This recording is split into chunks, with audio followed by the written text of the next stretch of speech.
तो चलिए प्यारे बच्चों, आप सभी लोग कैसे हैं? मैं आशा करता हूं कि आप लोग सभी स्वस्थ हैं, मस्त हैं। तो चलिए प्यारे बच्चों, अपने टॉपिक की तरफ चलते हैं।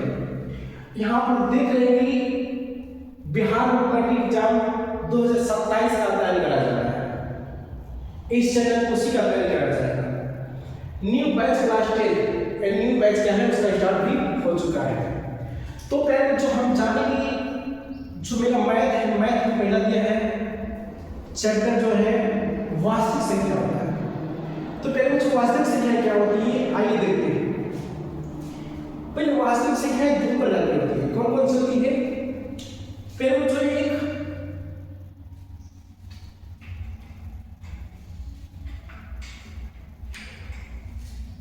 एक होती है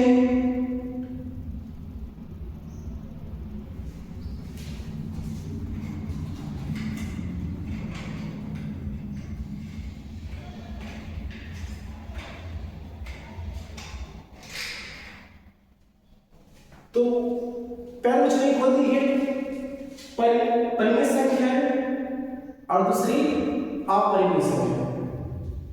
तो पहले बच्चों हम ये जानेंगे कि वास्तविक संख्या क्या होती है। तब परिमेय और अपरिमेय संख्याओं के संग्रह को वास्तविक संख्या कहते हैं। यहां तक क्या कहते हैं? वास्तविक संख्या कहते हैं। किसे? तब परिमेय और अपरिमेय संख्याओं के संग्रह को वास्तविक संख्या कहते हैं। ठीक है। तो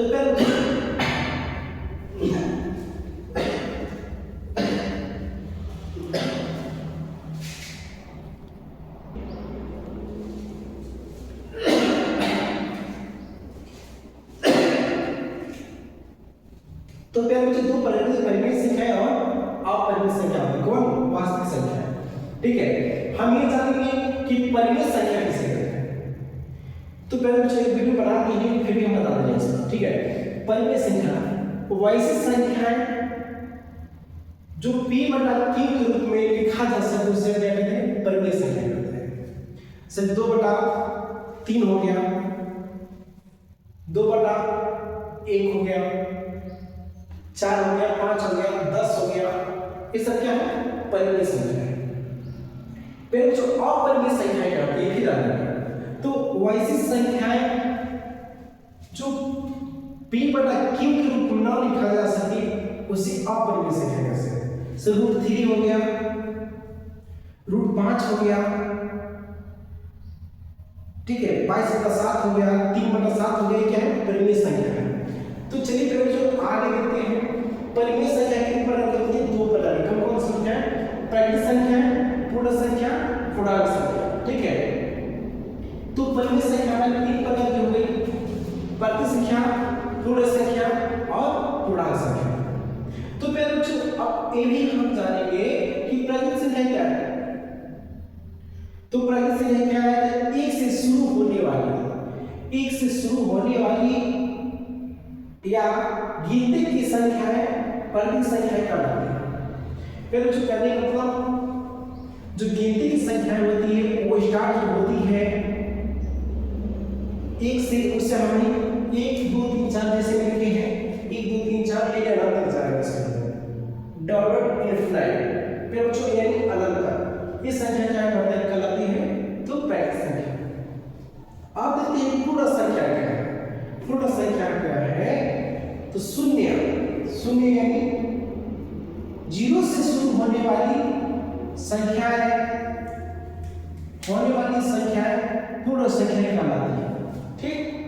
तो 0 से शुरू होने वाली है तो 0 1 2 3 4 5 डॉट इनफिनाइट।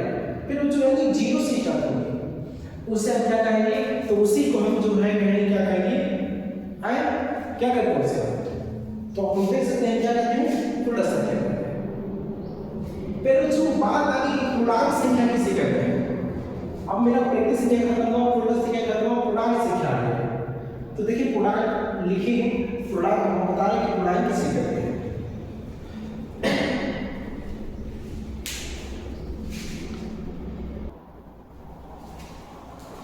तो फिर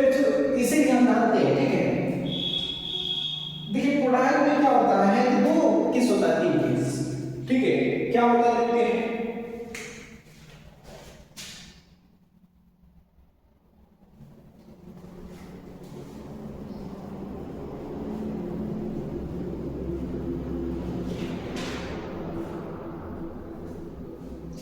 देखते हैं 0 0 या 0,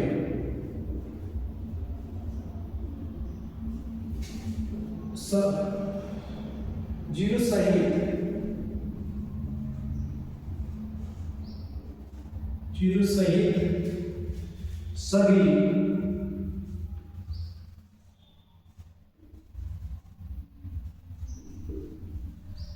फिर धनात्मक और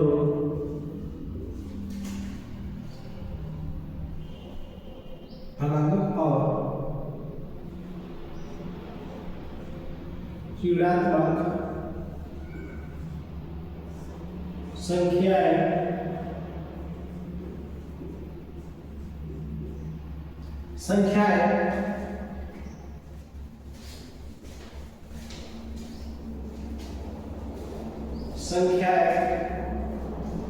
पूर्णांक संख्या कहलाती है।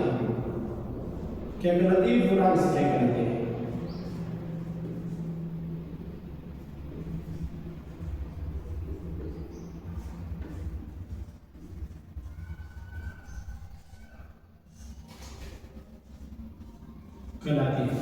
देखिए पहले बच्चों, हम के 0 सही किस चीज का सही तो 0 सही 0 सहित सभी धनात्मक और ऋणात्मक संख्या क्या कहलाती है? तो पूर्णांक संख्या कहलाती है। क्या कहते हैं मेरे बच्चों? तो पूर्णांक संख्या कहलाती है। तो पहले बच्चों जब पूर्णांक संख्या कहलाती है, थोड़ा एग्जांपल हम देखते हैं, एग्जांपल देते हैं, उदाहरण देखेंगे तो अच्छे तौर से समझ आएगा, अच्छे तौर पर समझ आएगा। तो आइए देखते हैं, लिखते हैं उदाहरण।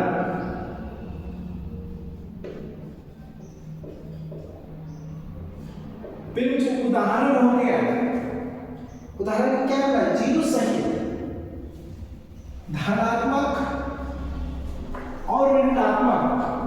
पहले जो इसमें 2 केस है, 3 ऐसे नहीं तो 3 केस है, ठीक है? 0 को लिखे, लेकिन हम 2 को ज्यादा समझते हैं, लेकिन 3 को समझने के बनाइए। 0 धनात्मक और ऋणात्मक। आइए तब का हो गया ये 0, ठीक है? अब आइए पहले क्या होगा? धनात्मक होते हैं 1 2 3 4 5। फिर क्या होता है? Dot dot reflect. अब बोला है ऋणात्मक। आइए सॉरी ऋणात्मक बना जी, तो कोमा -1 -2 कोमा -3 डॉट डॉट पे कुछ इनफाइनाइट, ठीक है? Dot dot infinite. पहले जो 3 केस है तो 3 इसमें हो गया, एक 0 बोला है, एक 0 बोला है, और एक धनात्मक बोला है और ऋणात्मक बोला है। तो पहले जो 0 हो गया, आइए का धनात्मक हो गया, धनात्मक, ठीक है? 1 2 3 4 में से क्या है? धनात्मक है।